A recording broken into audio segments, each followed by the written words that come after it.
Today is August 15th, 2024, and according to many news outlets, tomorrow Kamala Harris is going to hold a rally in North Carolina where she announces more specifics, not super specific, but more details about what her economic policy is going to look like should she win the presidency. One of the main things that we're going to be focusing on here as we talk about this is limits on price gouging, which essentially is her trying to rein in the amount of market power that a company can wield if they have a position of, I don't remember the exact word, undue leverage or something like that. Unjust leverage. Unjust leverage over a labor market, over a good. Unfair leverage. Or a service. Yes. So do you want to walk through specifics of the policy? Yeah, well, let me start with what inspired her to come out with something like this. So as we all know, that one of the number one issues in America when you poll people is they say inflation. And specifically, They talk about, all of the news is the prices of grocery store food. And now, as we know, with the recent inflation reports that have been very good over the last 3 months, this month-over-month inflation has been actually really good. But the problem is the cumulative pricing that has happened over the last year and a half or so. And so people want to see some type of action to take on higher grocery costs. Mm-hmm. Specifically, one of them comes from the meatpacking industry and meat pricing. Yep. And that's what inspired Kamala Harris to come out with this type of policy. Meat prices have gone a lot higher over the course of the last year. Yes. And now she wants to put in place the first ever federal ban on price gouging on food and groceries. She wants to set up clear rules of the road to make clear that big corporations can't unfairly exploit consumers. Those are her words, to be fair. So what I find interesting is there are some states that do things like this. There are price gouging laws across the states. Lots of states. Lots of states. They don't normally get enforced as frequently. But if Kamala Harris takes office and she has Lena Khan as her FTC leader, they might take it on. And again, the Republicans are trying to frame this as price controls, and it's definitely, I don't think it is. You don't think so? Price controls is a rough. It is close, but it's not like she's going in FDR style saying you can only charge this much for this thing, this much for this thing. Not exactly. It's more limited, it's more narrow in scope, but there is an element to at least the legislation that we're thinking she's going to support here. Yes. That says that prices have to be limited to 20% higher than a 6-month rolling average. Yes, what he's referencing is a bill in the Senate right now titled Price Gouging Prevention Act of 2024. This is signed on by Elizabeth Warren, Casey, Sanders, Markey, and a couple others, Blumenthal and the rest. So what it says specifically in here is that if a company has unfair leverage, and we'll get into what that means in a second here, but if a company has unfair leverage, the commission shall consider whether to provide that such terms include price of services, whatever, greater than 120% of the average price for such good or service in the market during the 6-month period preceding the sale. So like you said, that's a 20% increase. Yeah. Yeah. You can't do a 20% increase of a price over the 6-month moving average. And to me, that feels like a cap. No, that's definitely a cap. Right? That's a price cap. That's totally a cap. Yeah. It's almost like the same. It's kind of like the argument difference between rent stabilization and rent control. Like a rent stabilization program is like you can't raise rents more than 15% any given year. Yeah. A rent control is you can only raise your prices of rent 3.5% a year. Right? So it's just the extremity. The mechanism is no different. Yeah. Well, I would say the mechanism is different because with rent controls and price controls, it's done on a very individualist basis of a product, I would say. Okay, rather than 15, like more than the rolling average of prices across the market? Yeah. Okay. Yes, it's more than that. And when we talk about unfair leverage, what does unfair leverage mean? Well, the first thing is that it only will apply to companies with a gross revenue of greater than $1 billion. So that's number one. Yeah. Right? It's only going after the top of the top of the corporate giants. And that's why it fits into the FTC's guidelines, is because it's trying to tackle antitrust. It's trying to go after the big corporate oligarchs that run a lot of our economy. And what Kamala Harris is trying to do is stop them from abusing their market power, as the economist that we read a lot always says. Out of curiosity, is this specifically for meat and groceries, or is this sweeping? Is this economy wide? The one that Kamala is specifically endorsing is focused on groceries. Okay. What the bill is proposing that's in the Senate right now is economy-wide. Got it. So I think Kamala Harris might try to test drive this type of policy through an executive action. Yeah. And then after it gets further statutory authority from the Senate, if it ever does, it will expand that program to cover all. But when we look at unfair leverage, these are the other descriptors. Is a critical trading partner, engages in unfair, deceptive, or abusive practices, or has a dominant position in 1, the conduct of any business, trade, or commerce, 2, any labor market, or 3, the furnishing of any service. So again, I want to highlight this is more of an antitrust mechanism than it is a price regulatory mechanism. You know what I mean? Yes. The point is to limit the kind of the rent-seeking behavior of monopolistic companies. Yeah. Probably more oligopolistic companies. I agree with that. But yeah, that's the idea.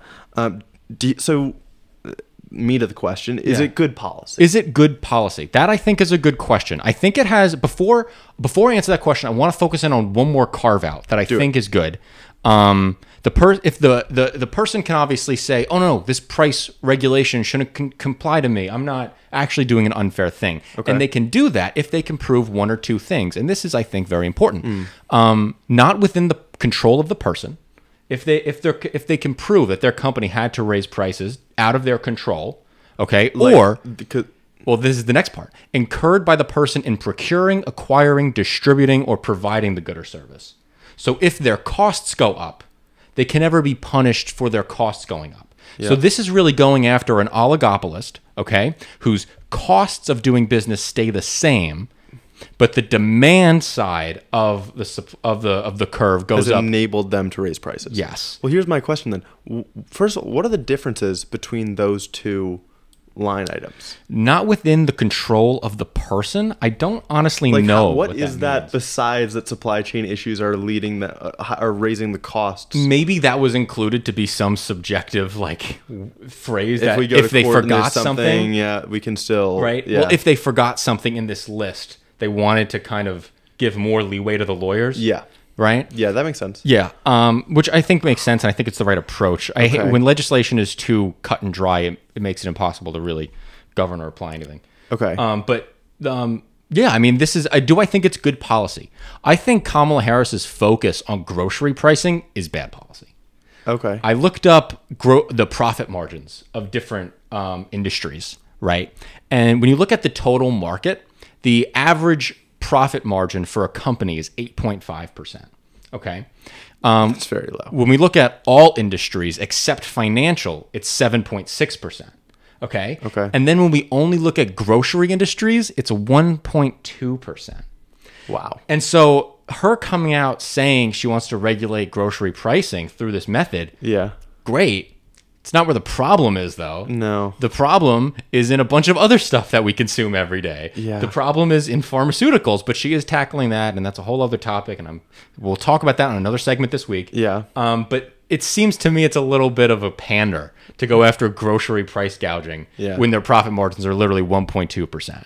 It's bad policy, but an attempt at good politics. Yeah, it's bad policy for the sake of good politics. Yeah. Do you think it's good politics? I think it is good politics. Really? I think the people are clamoring for I think the people were really upset with the inflationary spiral. And I think that there was a lot of fair, true feelings that people thought that corporations were profiting too much off of the rise of costs.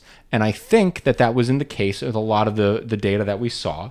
Right? Yeah. We saw grocery companies actually get higher profits throughout 21 and 22 through the inflationary spiral. All companies actually did. Companies actually saw record profits at this time. Yes. So there was a convergence between why are we, the consumer, suffering with these higher prices if all it's doing is actually making all these companies way more profit. That doesn't seem to be the point from a consumer's perspective of what the economy is supposed to do. Yeah. Right? And so I think there was a true, genuine anger, and I think she's responding to that. Okay. I think that makes sense. I do worry. What about the other side of this, though, where this is going to decrease the incentive, say a pandemic-like event happens, right? Companies are going to be much less incentivized to try to ramp up production. Yes, they are. Right? To be able to meet the needs. And obviously, during COVID, we saw massive shortages of a lot of grocery items. Yeah. even because of supply chain issues, and even though the high demand could enable them to make massive profit margins. So is that a worry? It is a worry. That's worth having? No, it is totally a worry. I mean, one of the problems with price controls generally is if you have a big storm or something, it actually takes a while for businesses to recoup in the area because if you have price controls and price gouging laws, it doesn't encourage people to go in and take the risk of going back into a damaged area. A good example of this actually happened in Louisiana, I believe, where a guy was selling generators. He was buying generators for $600, driving down to Louisiana, selling them for $1,200, and he got arrested for doing that. He was delivering the generators. I don't know anyone else who would have done that in the middle of a storm. So I don't. No. I get it. Exactly. No, I get it. Yeah. I get it. But also, I think there's other solutions to that problem. Whereas if it's an actual like super crazy necessity, the government could just buy them. Fair, but then I guess then you come into the question of why is it any better for the government to buy them than for people to choose to spend their money on that, right? Well, because then we get to like the kind of like the moral argument of is pricing actually a fair way to distribute resources in the case of emergencies, right? Does the person who pays the most need it the most in the case of an emergency? I don't know if that's really the right way to allocate it in that circumstance, but I do see the market problem, right? Yeah. I think that makes sense. I do think there is a fair argument to be made as well, though, that the government is not as efficient in distributing those resources. It's not as efficient in terms of like speed, for example, in delivering generators than some guy who's just like, oh, I can make an extra $600. No, I know. If I just instantly drive my truck back and forth. No, I totally get it. I totally get it. Yeah, and I feel like that's when the logistics you have to acknowledge the limitations of government with logistics like that. But it's also one of the reasons, as a liberal, I believe in creating a strong functioning government so it can be more responsive. But I do understand that it's one of the limitations. I agree. I just think my preferred solution is bolstering competition, creating more options so that there are more vendors that are incentivized to lower their prices and compete. Well, I'm glad you said that, because one of the other points on her press release here is more support for new small businesses that can grow into competitors, like more support for independent meat processors to compete with the handful that dominate the industry. Yes. This will build on the $1 billion in assistance to the Biden-Harris administration. So she's going to give direct access, low subsidized loans to small businesses in the industry to help bolster competition. I like that in theory, at least, and even as I'm trying to think this through out loud, I'm wondering, what are the chances that these startups or these small businesses get government assistance, grow a little bit, and then are gobbled up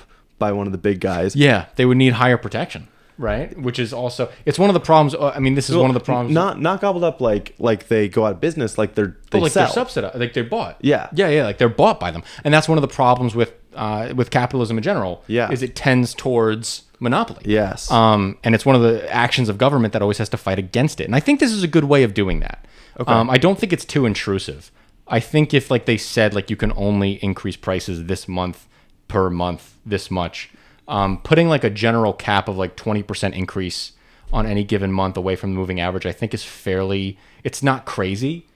I guess I get what you're saying, because it would be kind of crazy, say, if the CPI inflation report came through and we saw 20% month over month for this item. That's crazy. Right. Exactly. Yeah. One question I wanted to ask you is, do you think that this could be laying the groundwork of something bigger? And is that worrying? Are we giving too much power to the FTC with this type of move? Or is that slippery slope argument not even worth going down? I'm not worried about the slippery slope argument, because I think what the Supreme Court has proved is that the FTC and government agencies will be well regulated. Oh yeah, let me tell you, dude. If we still have a conservative Supreme Court 4 years from now, this will be shot down. This will not survive the Roberts Court. It will not. No. Okay. This will die a painful death in the Roberts Court if it ever gets there. Okay. Definitely. Damn. And I think it's funny because Trump also gave his economic speech, and he went off about the higher costs and higher pricing and higher housing costs and all that. And he was asked by members of the audience, like, what is your plan? And his only real proposal is to drill more oil. Drill, baby, drill. Get energy cheaper. That's all he's got. Yeah. And so I guess this is Kamala trying to find something different, because the truth is, in a capitalism framework, there's really not much you could do to lower prices. as a government. There really isn't much you can do. I mean, you can subsidize, but then that comes with its own problems. Right. Exactly. But this is a big move by Kamala, and it's showing her progressive bona fides here. There were a lot of Obama people who were trying to convince her to go back to the neoliberal route. The big donor from LinkedIn, Reid Hoffman, right? He wants her to fire Lena Khan, the chairman of the FTC. She's doing a great job, and this giving more power to the FTC, this is probably on the top of the Democrats' mind because Lena Khan is in that position and is proving that the FTC can work. Totally. It's so funny for me to hear Reid Hoffman calling for Lena Khan to be fired because it's the most obvious, like it's the most transparent motivations ever. Right? Like biggest billionaire donor to the Democratic Party wants the best FTC chair that we have seen in decades to step down. Wonder what your motivations are there, buddy. Yeah, exactly. Maybe we're done listening to billionaires finally.